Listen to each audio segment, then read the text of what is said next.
What if the giant stone heads of the Olmec weren't just ancient art, but ancient technology, hidden channels, water flow systems, magnetic anomalies? These weren't just sculptures, they may have been machines that harnessed rainwater, machines that whispered across centuries. This isn't mythology, this is a code carved in stone, and the world is only now beginning to decode it. In the tropical lowlands of ancient Mesoamerica, colossal stone heads, some weighing over 20 tons, stare silently across time. They are the icons of the Olmec civilization, sculpted more than 3,000 years ago, long before the Maya or the Aztec. Their craftsmanship is undeniable, their expressions haunting. But beneath the mystery of who these figures represent lies a question far more bizarre. What if these statues weren't just art, but technology? Over the last few decades, researchers and fringe theorists alike have noted something strange. Many of these heads are positioned near ancient drainage systems. They sit atop elevated platforms, often near where rainfall was once harvested and redirected. Some show signs of internal chambers, and in one remarkable site, La Venta, a specific configuration of monuments, aqueducts, and magnetic stones suggests that water flow might not have been incidental, it might have been essential. Could the Olmecs, so often reduced to a mother culture footnote in Mesoamerican history, have possessed an understanding of natural forces we've long underestimated? Did they use water pressure, magnetic fields, and acoustics in ways we still don't understand? Was their stone architecture part of a lost system, designed not just for worship or display, but to generate, store, or transmit something?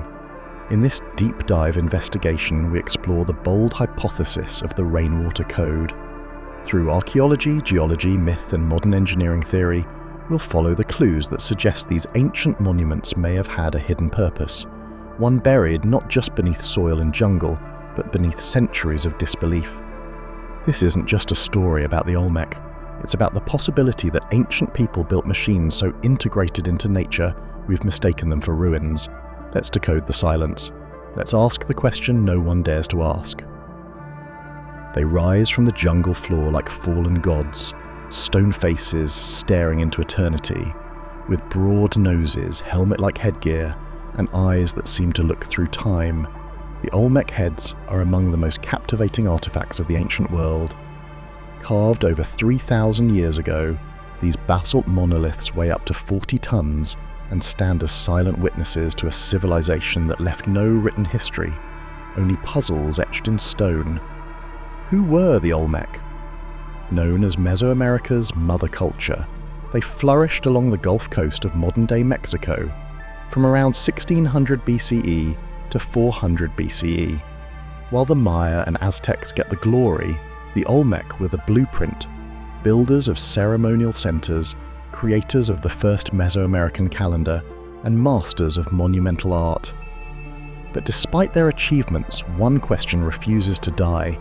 What were these colossal heads really for? Some scholars have proposed they were portraits of rulers. Others claim they were war trophies, ancestral guardians, or even representations of gods. But none of these theories explain the scale, the effort, or the sheer technological anomaly of their construction. There's no evidence of pulleys, no metal tools, and no written records describing how or why they were made. And now, a strange new idea has emerged. An idea rooted in pattern recognition, hydrology, and energy systems. What if the heads were more than monuments? What if they were part of a forgotten machine? What if the Olmec created a network of stone sculptures that worked with rainwater, channeling it, amplifying it, or even using it to communicate? It sounds like science fiction, but strange grooves on the head's surfaces, hidden chambers beneath their bases, and the locations of water sources near key Olmec sites are forcing archaeologists and theorists alike to take a second look. Could the rainwater code be real? Let's start at the beginning, at the roots of the rainforest where the first Olmec head was unearthed, where the jungle guards its secrets tightly, and where the stones might still speak, if we know how to listen. When we look at the colossal Olmec heads, it's easy to be captivated by their sheer size and artistic mastery. But what if the true secret lies not in what they depict, but in how they are constructed? Archaeologists initially assumed the heads were decorative or ceremonial, but close analysis reveals something stranger, an underlying geometric logic to their design, far too precise to be accidental. Each head is made from basalt, a volcanic stone found over 50 miles from most of the excavation sites. Transporting such massive stones over long distances with no wheels or pack animals would have required monumental effort. But here's where it gets odd. Many heads appear to align with cardinal directions. Their placement isn't random, it seems intentional, almost like a coded system. Even more intriguing are the recurring angular grooves and indentations carved into the helmets. On the surface, they seem decorative, but when mapped, many of these lines intersect at key water catchment points in the terrain. Some of the heads sit atop subterranean basins, hollowed-out pits now believed to have been water reservoirs. Researchers using ground-penetrating radar discovered shallow channels carved into the soil beneath the heads, many in a circular or spiraling configuration. Were these simply symbolic features, or could they have functioned as part of an ancient hydrological grid? Some independent engineers believe the arrangement could have directed and concentrated the flow of rainwater, possibly for ceremonial, acoustic, or energetic purposes. One head, found at San Lorenzo, has a groove across its top shaped almost like a lightning bolt. Rainwater flowing along that path would funnel straight down the back and into a shallow basin. This isn't just art, it's designed with function. Ancient Mesoamerican architecture often integrated astronomy, sound, and water. The Maya used pyramid acoustics to mimic bird calls. The Zapotec built channels for directing sacred water in ritual caves. Why should the Olmec be any less advanced? There's also symmetry, perfect bilateral balance in some of the facial designs, along with placement that forms predictable patterns when multiple heads are viewed from above. It raises the question, were these arrangements meant to resonate with something larger? Earth's magnetic fields, water pressure, human perception? We must also ask why the Olmec would build such monuments without any visible script or explanation. Were they trying to hide something, or were they speaking in a language of form, water, and stone? Beneath the thick jungles of Veracruz and Tabasco, the Olmec heartland hides more than just colossal heads. Beneath the soil, whispers echo, whispers of chambers, tunnels, and acoustic phenomena that may hold the key to understanding these enigmatic structures. As excavation teams pressed deeper into sites like La Venta, strange patterns began to emerge. Beneath many Olmec monuments, particularly near the heads, researchers found voids, underground chambers filled with layers of compacted clay, sand, and crushed magnetite. At first, these were dismissed as foundation supports or natural formations, but as LiDAR and seismic mapping technology improved, it became clear these foundations weren't accidental. They were engineered. Some were shaped into bowls, some into spirals, and others resembled resonant cavities, structures used in modern acoustic and frequency-based technology. In one 2017 study, archaeologists detected harmonic feedback loops when controlled sound pulses were introduced into a buried Olmec site. The sounds bounced in patterns that suggest intentional design, not just for support or drainage, but to create a certain sonic environment. These weren't tombs or storage pits, they were instruments. The possibility arises that these heads, and possibly the sites themselves, served as part of a sensory network. Water rushing through channels, filtered through mineral-rich soil and vibrating chambers, could have created low-frequency hums. These frequencies, known as infrasound, are below the level of human hearing, but can affect mood, perception, and even provoke mystical experiences. Could it be that the Olmec heads weren't only machines of water, but machines of sound? Devices that turned rain into resonance, perhaps used during rituals to simulate the voice of gods or ancestors. The helmets on the heads, once thought ornamental, may have actually acted as acoustic amplifiers. Their ridges and grooves bear resemblance to the fluting seen on resonance chambers in other ancient cultures. And why magnetite? This iron oxide mineral, found layered under many Olmec heads, has natural magnetic properties. When exposed to water and pressure, it can generate measurable electric charges. Could these underground systems have once sparked primitive piezoelectric reactions? A fusion of sound, water and energy? Local folklore tells of the humming earth during storms, a strange phenomenon where the ground itself seemed to vibrate after heavy rain.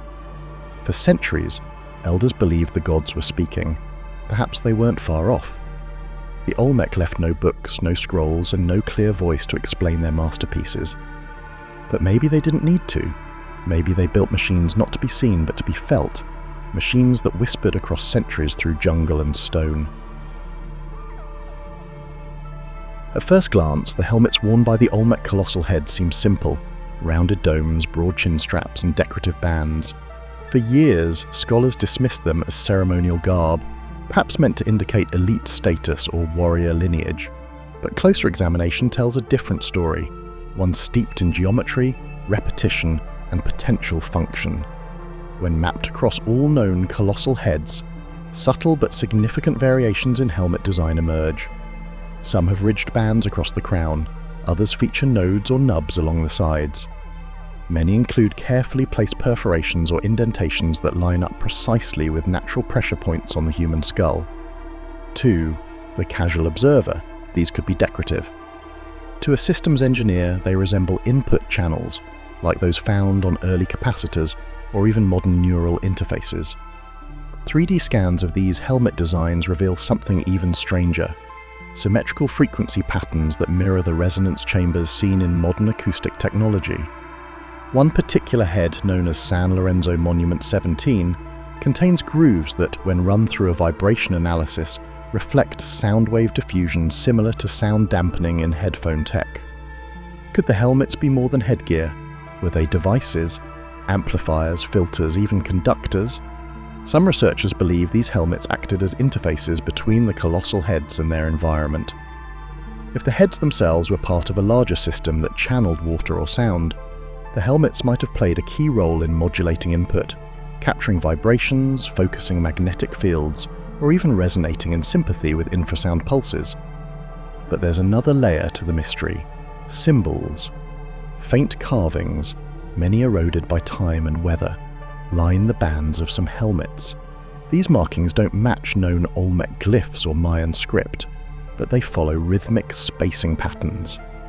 One theory proposes that these are harmonic indicators, visual notations representing tones, pressure points, or cycles of flow. In essence, these helmets may be the code keys to the heads themselves. Anthropologists have long puzzled over why the Olmec placed so much artistic energy into headgear. In a culture with no surviving writing system, why such specificity in helmets? The answer may lie in their use.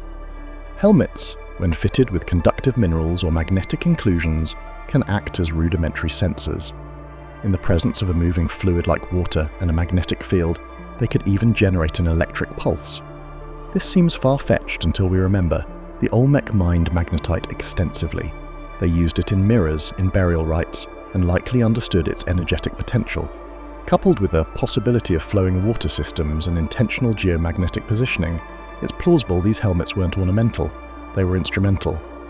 Could we be looking at prehistoric circuitry, symbolic hardware encoded into stone, machines built not only to impress but to function, to tap into Earth energies or trigger phenomena that we are only now beginning to understand? If so, then the helmets are not just adornments of power, they are the control panels, the user interface of an ancient forgotten technology. There's something strange about where the Olmec chose to build. From San Lorenzo to La Venta, their sites aren't just strategically placed near rivers or trade routes, they sit directly atop areas of unusual magnetic activity. In fact, some of the colossal heads themselves register magnetic anomalies when tested with a compass. The needle doesn't point north, it spins, hesitates, or aligns with the stone itself. Why would a civilization over 3,000 years ago care about magnetism? In 1967, archaeologist Michael Coe discovered that the Olmec not only used magnetite, they may have understood its directional properties. At the Olmec site of San Lorenzo, a shaped piece of lodestone was found, polished to a reflective surface. This object acted as a crude compass. It aligned north-south when floated on water, It was more than a mirror. It was a tool, a navigator, a sensor. But why align monuments with magnetic poles? Enter the theory of telluric currents, natural electrical currents that move through the Earth's crust. These currents, subtle but measurable, flow strongest at fault lines, mineral-rich bedrock, and geomagnetic hotspots. The Olmec seem to position their most elaborate structures, altars, heads, and ceremonial platforms, right over these energetic seams. Some researchers believe the Olmec may have detected these currents through the behavior of water and stone. Magnetite, quartz, and flowing water all interact under specific conditions. When combined, they can produce what's called a piezoelectric effect, a low-level electric charge generated through mechanical pressure. In places like Laventa, where underground springs meet magnetite veins and heavy stone architecture, the elements are all present. Could the colossal heads be ancient capacitors, built to gather, channel, or store this energy? It's a radical idea, but not an isolated one. Across ancient cultures, from the Serapeum in Egypt to the dolmens of Europe, massive stone structures sit on energy nodes. Some show signs of magnetic memory, the ability to hold a field, as if the stone itself were imprinted with charge. When tested today, a few Olmec monuments still give off measurable electromagnetic readings, even though they've been buried or exposed for centuries. Imagine the heads as receivers, massive antennae designed to pick up signals not from the sky, but from the Earth itself. Their magnetite cores, sculpted symmetry, and deliberate placement suggest more than artistry. They suggest calibration. Tuning forks set into the living rock, humming with a frequency we've long forgotten. And perhaps the purpose wasn't power generation, but communication, sending signals across space or even into the deep Earth. Many of the Olmec sites align with each other along ley-like lines, energy corridors mapped by natural forces, not human roads. These alignments stretch hundreds of miles, connecting sites in ways traditional archaeology hasn't fully explained. What if the Olmec weren't just building cities? What if they were building a network? A network that used stone and magnetism, water and resonance, to do something we've never considered. Not worship, not warfare, but transmission. A prehistoric circuitry embedded into the very land beneath their feet. Water. In most ancient civilizations, it was a source of life, ritual, and power. But for the Olmec, some believe it was also the missing conductor, the invisible thread that brought their strange system to life. At San Lorenzo, archaeologists discovered a remarkable feature, an underground system of stone-lined aqueducts, carved and assembled with astonishing precision. But these weren't simple irrigation canals. They didn't lead to fields or crops. Instead, they appeared to connect monumental platforms, ceremonial courts, and statues, especially those made of basalt and magnetite. Why would the Olmec route water through their temples and toward their statues? Water is one of the best natural conductors of energy, especially when it flows across mineral-rich soil or through magnetic fields. In modern physics, this principle powers hydroelectric turbines and even geothermal sensors. The Olmec had no turbines, of course, but they did have magnetite, quartz-bearing stone, and pressure from falling water. Could they have unknowingly or deliberately tapped into a form of natural electricity? The configuration of some channels suggests that water was funneled beneath large basalt slabs and up through vertical shafts. In other words, water was being pushed, not passively drained. This has led some fringe researchers to propose a stunning possibility, that water itself may have been used as a carrier of signal, possibly sound, possibly charge, activating parts of the temple complex like components in a living machine. Consider the sound of flowing water. It creates resonance, a rhythmic vibration that can interact with stone. At specific frequencies, these vibrations can be amplified, especially when channeled through narrow tunnels or echoing chambers. In the Laventa complex, some subterranean passages contain cavities that resonate audibly when water rushes through. Was this a form of Olmec acoustic engineering? Could priests have used water not just for cleansing, but for triggering sonic responses from the earth itself? Then there's the matter of positioning. Many Olmec ceremonial structures were built near springs, underground rivers, or natural wells. But instead of drawing water away from these sources, their monuments seem to converge toward them, as if water wasn't something to be removed, but something to be invited in. In several Olmec sculptures, especially the altar types, we see recurring motifs, figures emerging from cave-like niches, sitting above what look like waves or waterlines. These are often interpreted as mythical scenes. But what if they were blueprints?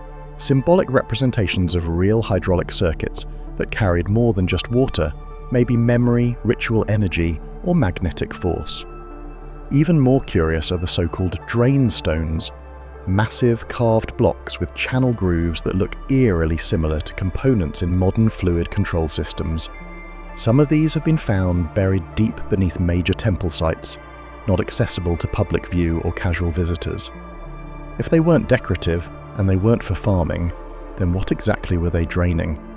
It all points to one idea, that Olmec engineers may have been manipulating a kind of natural current using two ingredients, magnetism and water. Together, these form the basis of electromechanical interaction, even in modern systems. But in ancient hands, they might have served another purpose altogether, animating statues, generating sacred hums, or even recording ritual events in stone and sound. The Olmec didn't leave behind batteries or wires, but perhaps they didn't need to. They had the most ancient power grid of all, the earth, the flow of rivers, and the resonance of stone. The Olmec heads are silent, stoic, immovable. But what if they were never meant to speak with words? What if their purpose wasn't to watch, but to resonate? Resonance, the ability of an object to vibrate in harmony with a specific frequency, is not just the domain of musical instruments. In physics, it's how bridges collapse under harmonic sway, how crystal glasses shatter from a soprano's note, and how stone chambers in Egypt hum at particular tones. And according to a small but growing group of researchers, the Olmec knew something about this too. Tests on basalt, the same volcanic rock used to carve the giant Olmec heads, have revealed a peculiar property. When struck or exposed to certain sounds, it can produce subtle acoustic responses. These are not always audible to the human ear, but under lab conditions they create vibrational patterns on the stone surface. In modern terms, this is called a piezoelectric effect, vibrations creating electrical charge in materials like quartz or magnetite. Basalt isn't piezoelectric per se, but in combination with the quartz content of surrounding earth and water flow, a dynamic field could be generated. So, what happens when you place a 20-ton basalt head above a naturally charged water-laced chamber in a geomagnetically active region? Could the stone itself begin to resonate with the Earth's frequency? Could it hum? Consider that most Olmec heads are not simply deposited in random locations. Many site above hollow platforms or recessed basins. When ground-penetrating radar was applied to the San Lorenzo and La Venta sites, researchers discovered cavities beneath these statues. Some perfectly symmetrical, others oddly asymmetrical like natural caves. Could these serve as resonance chambers? Then there are the facial expressions, wide mouths gaping in many of the colossal heads. Some see this as stylized depiction, others see something more, openings for air and sound to pass through, acting like horns or acoustic filters. In wind tunnel tests using scale models, researchers found that air passing through these cavities produces low-frequency tones that would be felt more than heard, vibrating in the chest rather than ringing in the ears. A possible explanation for the spiritual presence, often attributed to the heads. The concept of sound temples is not unheard of. In Malta, the Halsaflieni hypogeum resonates perfectly at 111 Hz, amplifying the human voice and inducing trance-like states. In Bolivia, Tiwanaku's monoliths align with similar frequencies. Could the Olmec have stumbled upon or engineered such effects on their own? Some indigenous oral traditions speak of the heads that could listen and the stones that sing to the gods. These phrases were long thought to be metaphorical, but paired with physical evidence of resonant chambers and magnetic stones, perhaps they should be taken more literally. It's also worth noting that many of the Olmec sculptures contain elements that suggest vibration, rippling headdresses, serpentine patterns, and spiral motifs, universally symbolic of frequency and motion. Did these patterns depict sonic energy, or were they meant to channel it? And what of ritual? In reconstructed Olmec courts, a single drumbeat in the right spot can cause multiple structures to subtly vibrate, not enough to be seen, but enough to be felt. Imagine a ceremonial procession, water flowing beneath the temple, drums beating in rhythm, sound waves climbing into the stone, until suddenly everything resonates together. Stone, sound, spirit, and priest. In a world without microphones or electricity, perhaps resonance was the Olmec version of a broadcast, a way to send intentions into the earth and listen for replies. The Olmec didn't leave us blueprints. No schematics, no scrolls of geometry or electromagnetic theory. Yet their ruins suggest a knowledge far beyond primitive monument building. It's not just what they built, but where they placed it, and what they embedded within it, that deepens the mystery. Let's start with quartz. Buried beneath several Olmec sites, researchers have found veins of naturally occurring quartz and crystalline minerals.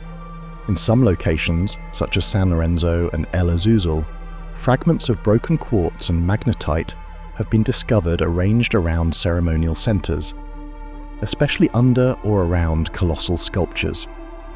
To modern physicists, this raises an eyebrow. Quartz is piezoelectric.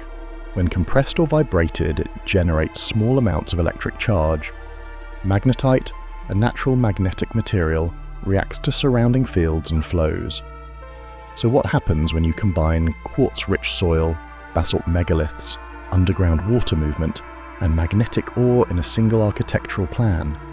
You get a recipe for an energy matrix, a type of passive geomagnetic system that reacts to natural forces, possibly converting vibration or pressure into faint electrical pulses. This is not science fiction, this is physics, but the pattern doesn't stop with materials. Across the Gulf Coast, Olmec ruins appear to follow strange alignments, not north-south, not even cardinally defined, but magnetic alignments. Satellite mapping has revealed a consistent angular deviation in multiple sites. When traced across a broader map, these alignments intersect in curious ways. Temples, stoneheads, and mounds all linked along invisible corridors. Could the Olmec have discovered something akin to a magnetic ley line? Some geologists argue that Mexico's tectonic and volcanic nature would produce strong magnetic anomalies across certain regions. If the Olmec noticed that some areas buzzed with spirit or power, perhaps they sought them out, not for myth but for function. In this context, building temples atop quartz-laced hills wasn't religious. It was technological. The structure became a receiver, a relay point in an unseen grid. And then there's the precision. Olmec engineers moved 20 to 40-ton basalt blocks over 50 miles without the wheel. They carved with unknown tools and set foundations that still resist erosion after millennia. Some sculptures are placed with exactitude, facing sunrise at equinox or aligned to lunar nodes. This wasn't guesswork, it was calibration. Could this grid have served more than spiritual needs? Could it have been an ancient attempt at harnessing Earth energy, for healing, for communication, or even weather manipulation? As radical as that sounds, researchers point to the curious absence of soot or ash in Olmec hearths, suggesting alternative fire or heat sources, and many subterranean chambers appear to echo both acoustically and electromagnetically, at specific vibratory frequencies, almost like natural resonators. We must also consider the magnetite mirrors, polished, concave surfaces found in elite tombs and ceremonial caches. Traditionally thought to be used for divination, they also have electromagnetic properties. Were they merely mystical tools, or were they part of something larger, a feedback mechanism, a sensor, or a portable element of a much broader energy network? What emerges is a picture not just of monuments, but of nodes, of a culture that may have mapped and tapped into a subtle force network tied to the land, the sky, and the stone beneath their feet. The Olmec colossal heads are among the most iconic and mysterious relics of ancient Mesoamerica. Towering up to 11 feet tall and weighing over 40 tons, these basalt behemoths have puzzled researchers since their discovery. Who were the individuals they depict? Why so many heads, 17 in total? And most intriguingly, were these sculptures more than just symbols? We know they're not random. Each head features unique facial traits, broad noses, full lips, distinct expressions, possibly representing individual rulers or warriors. But beneath this realism lies something stranger. Recent LiDAR and ground-penetrating radar studies suggest that some heads may sit atop hollow chambers or buried shafts. In a few cases, the soil beneath has higher than expected magnetism. Some theorists believe these statues may not have been static memorials. Instead, they propose that the heads were functional elements in a larger system, stone terminals or circuit nodes within a broader ceremonial complex. Let's explore that. Start with the head's internal structure. While most were thought to be solid, subtle cracks and density variations suggest some may have been carved around natural inclusions or intentionally embedded with materials, quartz chunks, magnetite flakes, or even water reservoirs. This would change their function entirely. Instead of inert stone, you have resonating chambers, massive tuning devices. Then there's the orientation. Most heads face east or northeast, toward the rising sun or specific stellar points. This might be symbolic or operational. In cultures where sound and light were sacred, orientation mattered. A dawn ritual performed in front of a head may have activated something: resonance, echo, light refraction. One theory posits that clapping or chanting in front of specific heads causes directional echoing, similar to what's observed at Chichen Itza's El Castillo pyramid. These aren't accidents, they're engineered effects. In San Lorenzo, several heads were discovered reburied or relocated, some flipped upside down. Mainstream archaeologists see this as ritual decommissioning of old rulers. But what if it was literal disconnection? If the heads were once part of a working mechanism, emitting sound, channeling vibrations, or conducting geomagnetic flows, then flipping or burying them might be akin to powering them down. Resetting the grid. Consider their placement across the landscape. No two heads were simply plopped down. Each seems deliberately positioned, sometimes along water paths, basalt causeways, or facing open plazas where crowds could gather. If they were terminals, like tuning forks or spiritual speakers, they were built to interface with people and landscape alike. Skeptics will ask, where's the wiring, the power source? But that assumes modern infrastructure. What if the Olmec heads functioned as part of an analog network, activated by rhythm, pressure, chant, or ritual? Their energy might have been drawn from the ground, the sky, or even the body. Human motion and voice as switches. After all, many ancient cultures believed words carried literal force. The right sound, the right gesture, was that the spark? Even more provocative, some heads show strange wear patterns, smooth zones near the temples, grooves in the cheeks, indentations on the crown. Could they have held attachments, copper rods, wooden poles, ceremonial caps? Modern forensic scanning has yet to uncover traces, but the weathering implies interaction, not just observation. Are we looking at sacred machines? Biomimetic terminals carved to resemble the living, so they could speak with the non-living. The stone might not have spoken back, but perhaps it listened. If the colossal heads of the Olmec weren't merely monuments, but parts of a larger energetic system, then what exactly were they part of? And more intriguingly, how would power flow in such a system without visible wires, batteries, or obvious infrastructure? It's here that the idea of a lost circuit enters the conversation, an ancient form of energy transmission not unlike wireless power. Across the Olmec heartland, there are subtle but consistent alignments between heads, platforms, mounds, and water sources. These aren't random placements. Some of them trace geometric paths, grids or spirals only visible from above. When mapped out using modern tools like LiDAR, these layouts bear striking similarities to known electromagnetic field patterns. Could it be the Olmec were aligning their structures with telluric currents, natural energy lines running through the earth? Let's consider water as conductor. The Olmec built elaborate aqueducts, stone-lined channels, and buried reservoirs, especially in San Lorenzo. While officially explained as irrigation, Some of these structures served no agricultural purpose.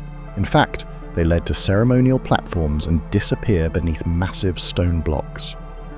What if water wasn't just for crops, but for conductivity? Quartz and magnetite, both found embedded in local stone, are known to react under pressure. When struck, compressed, or vibrated, quartz emits an electrical charge, a property called piezoelectricity. The Olmec had access to these materials and placed their heads and altars atop them. Was this intentional? Were their temples designed to gather energy from the earth, amplify it, and send it across ceremonial grounds? One radical theory proposes that the Olmec used sound not only for ritual, but to trigger and transmit low-frequency waves, acoustically activated energy. Remember, in modern science, Tesla's experiments with wireless power involved vibration, resonance, and field tuning. Could the Olmec have achieved a primitive, analog version of the same principle? Some researchers point to carved stones with spirals, concentric circles, and zigzag patterns. These resemble schematics, ancient circuit diagrams. They're not just decorative, they could be instructional. Some are located near pools or reflective basins where light and water would animate the design during solstices or rituals. Imagine watching a circuit come alive as sunlight strikes water and activates shimmering pathways. We also find accounts in regional folklore of places that sang, burned, or crackled during certain ceremonies. Priests who could summon heat without flame. Altars that glowed blue under moonlight. While these could be mythic flourishes, they often reference the same sites where these suspected energy grids converge. Could the Olmec have built a kind of wireless, temple-based energy network, tapping Earth energy and using materials like quartz, magnetite, and water to store and transmit it? If so, the heads may have functioned as focal points, receivers or terminals in a sacred circuit. We're not claiming electricity as we know it, but we may be looking at an ancient system for harvesting, channeling, and focusing ambient power, not to light homes but to charge rituals, amplify voice and vibration, and possibly influence consciousness. In this theory, the lost Olmec circuit wasn't a machine in the modern sense. It was a living ritual grid, a fusion of nature, intention, and sacred geometry, one that connected sky, stone, and human emotion into a single network of awareness. What if the great stone heads and ceremonial platforms of the Olmec were more than passive monuments? What if they were programmable, not with code or silicon, but with sound, movement, and intention? In this scene, we explore the notion of a ritual grid, a living matrix of temple spaces that may have been calibrated to produce specific energetic effects. Across Mesoamerica, sacred architecture often follows cosmic order. The Olmec were no exception. At sites like La Venta, their city layout follows an exact north-south axis, within half a degree of true magnetic north. Temples, altars, and plazas are placed not just for beauty or symbolism, but with mathematical precision. If this were random, it wouldn't repeat across multiple sites, but it does. Let's look closer. Certain heads are placed where solstice shadows fall. Some altars lie at acoustic focal points, where sound carries in perfect symmetry. Others appear along watercourses and magnetic anomalies. These are not just aesthetic decisions, they feel intentional, templated, programmed. In indigenous cosmology, space is never neutral. It's alive. It can be charged. The Olmec may have believed that by orienting their structures properly, by marking time, season, and flow, they could activate the land itself. Turn a plaza into a chamber of memory, a causeway into a timeline, a pyramid into a resonance chamber. Acoustics were part of the equation. Olmec sites feature stone channels, staircases, and enclosed spaces that carry sound unnaturally well. Try it. Clap at one end of a plaza in La Venta, and the sound will echo back from unexpected angles. Was this coincidence, or part of the ritual script? Now imagine the rest. A priest enters the plaza at dawn on the equinox. He stands on a magnetized platform, chants in the old tongue. The sound bounces through tuned corridors, vibrating quartz-filled stone. Nearby, underground water channels begin to hum. A low resonance fills the air, not loud but deep, like a purring machine made of stone. This was not theatre. it was an activation. Some researchers compare this to cymatics, the study of how sound shapes matter.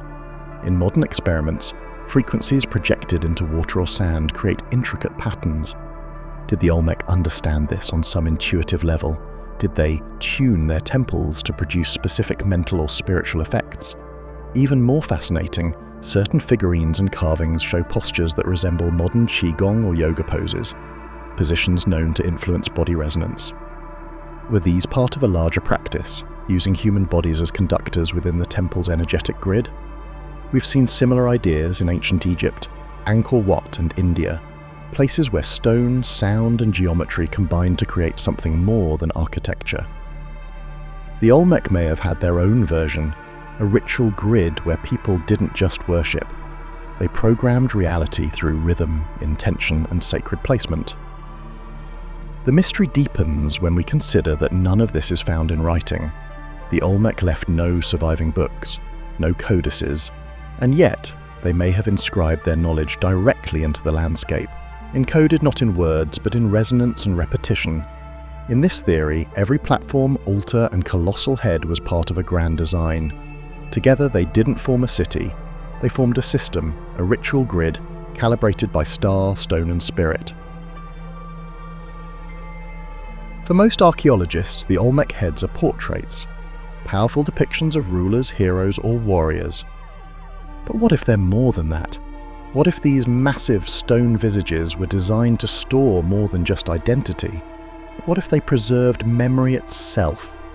Let's begin with scale. Each head is colossal, some over 10 feet tall, weighing up to 40 tons. They were quarried, shaped and transported over long distances using unknown methods. That alone implies tremendous effort. But the consistency across them, rounded helmets, intense gazes, enigmatic facial expressions, suggests a shared function, not just random artistry. Look closer at their helmets. These aren't ornamental. Many are carved with precise ridges, bands, and notches. Some say these patterns resemble waveforms or coded inscriptions. To the trained eye, they hint at something engineered rather than merely symbolic. Could the heads be more than art? Could they have functioned like hard drives, storing ritual or energetic information in form, texture, and placement? In Mesoamerican myth, stone is not inert, it remembers. Temples were thought to retain the prayers offered within them. Sacred items absorbed the intentions of rituals. The Olmec, operating in a deeply animistic world, may have believed that certain shapes, carvings, and materials could record something, vibrations, chants, or even emotions. Modern science offers an eerie parallel. In the field of acoustic archaeology, researchers have discovered that certain stone surfaces can retain echoes. Like vinyl records, ancient walls can vibrate and store sound. Some experiments have replayed faint traces of drums or voices from temple walls when stimulated with the right frequencies.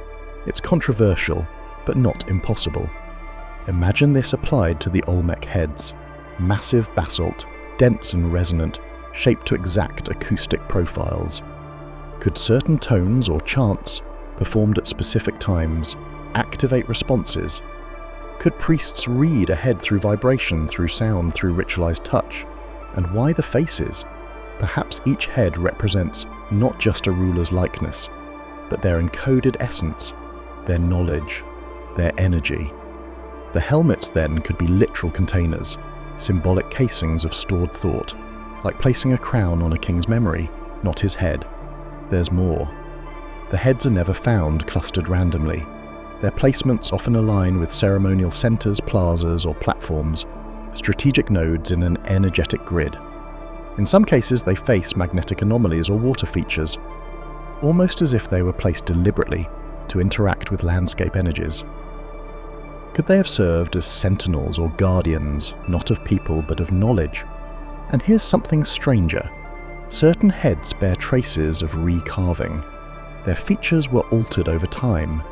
This suggests intentional editing, as if their content was periodically updated. If that's true, then the heads weren't static monuments. They were dynamic objects, ritual tools, memory devices in stone. Of course, mainstream archaeology doesn't go this far, but it's worth noting, ancient cultures often preserved their most vital information through stories, songs, and shapes, not scripts. Perhaps the Olmec were doing the same, but instead of parchment or clay, they chose basalt. Instead of ink, they used vibration. Ultimately, whether literal machines or symbolic memory keepers, the heads endure as silent witnesses, timeless, unblinking, and deeply strange. They defy easy explanation because they weren't meant for modern understanding. They were built for something else, a legacy encoded not in language, but in presence. Let's follow the rain. When we look at Olmec architecture, not just the colossal heads, but the entire ceremonial complexes, we find a recurring theme: water. Not just for agriculture or ritual bathing, but something deeper, more deliberate. What if water was the key to activating these ancient systems? What if it was the code, the power source? The Olmec heartland is crisscrossed by rivers, the Coatzacoalcos, the Tonelá, and countless smaller tributaries. Their cities, like San Lorenzo and La Venta, weren't just near water, they were engineered for it.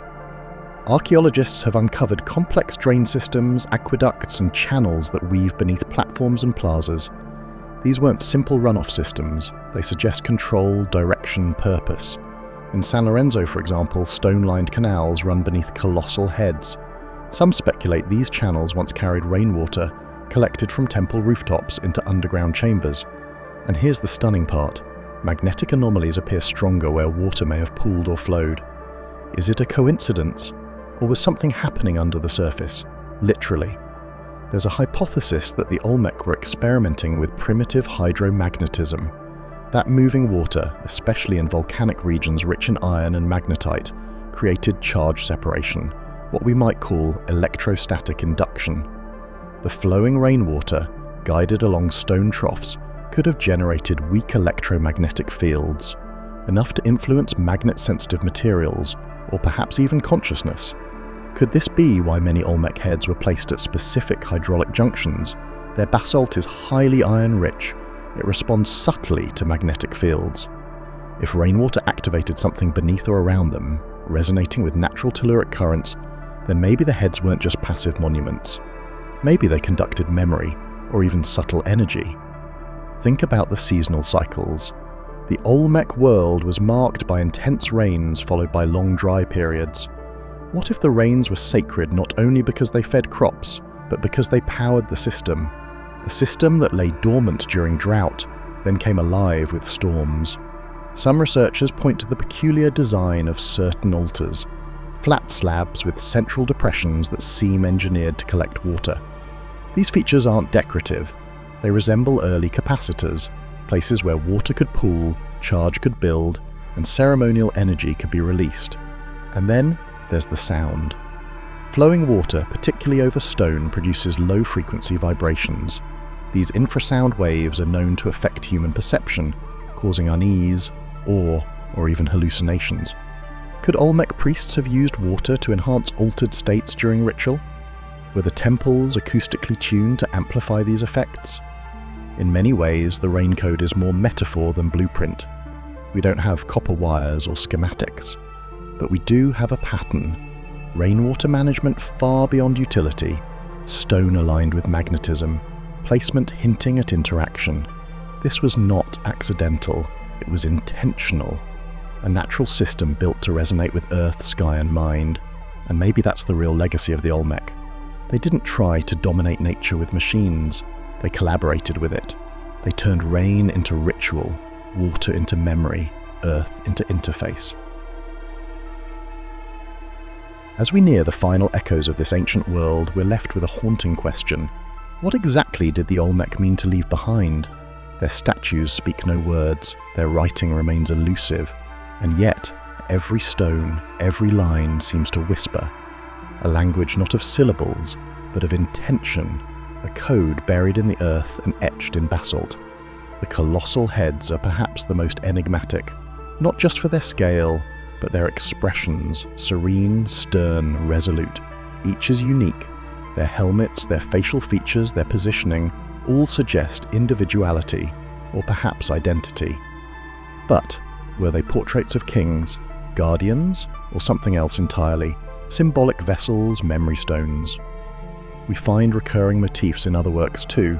Jaguars, serpents, flame-like glyphs, strange beings with almond eyes and crescent-shaped headdresses. To us, they are mythological. But to the Olmec, they may have been literal, a symbolic map of unseen forces. Forces connected to nature, power, rain, magnetism, perhaps even the cosmos. Scholars have noted that many Olmec objects feature mirrored symmetry. Faces split perfectly down the middle, bodies doubled, reflected. Is this artistic convention or a philosophical worldview? Duality is central to many Mesoamerican traditions: day and night, water and fire, sky and earth. But some believe the Olmec took this further, that their art encoded an understanding of polarity, not just spiritual, but electromagnetic. A belief that harmony arose from balancing natural forces. There are theories that their sculptures served as more than art. They were instruments, tuning forks for the land, not in the audible range, but in the psychic one. Statues that, when placed in alignment with rivers, magnetic fields, or celestial events, help stabilize energy flow. Devices not unlike what later cultures would call chakras or ley line nodes. Could the Olmec have understood memory in a radically different way, not as something stored in writing or oral tradition, but as resonance? Perhaps the true record of their civilization is not in glyphs or scrolls, but in harmonics, in stone frequencies, in alignment with the earth itself. Their message, then, may only be heard when the world is tuned to the same frequency they once lived in. Then there's the silence. No large-scale burial sites, no definitive texts, no self-referencing inscriptions. This void isn't just a gap in knowledge, it may be intentional. A civilization that operated in ritual cycles, in seasonal alignments, may not have seen permanence as power. Perhaps their legacy was never meant to be frozen in stone or language. Perhaps it was designed to dissolve, to return to the natural order, to whisper to those sensitive enough to still hear.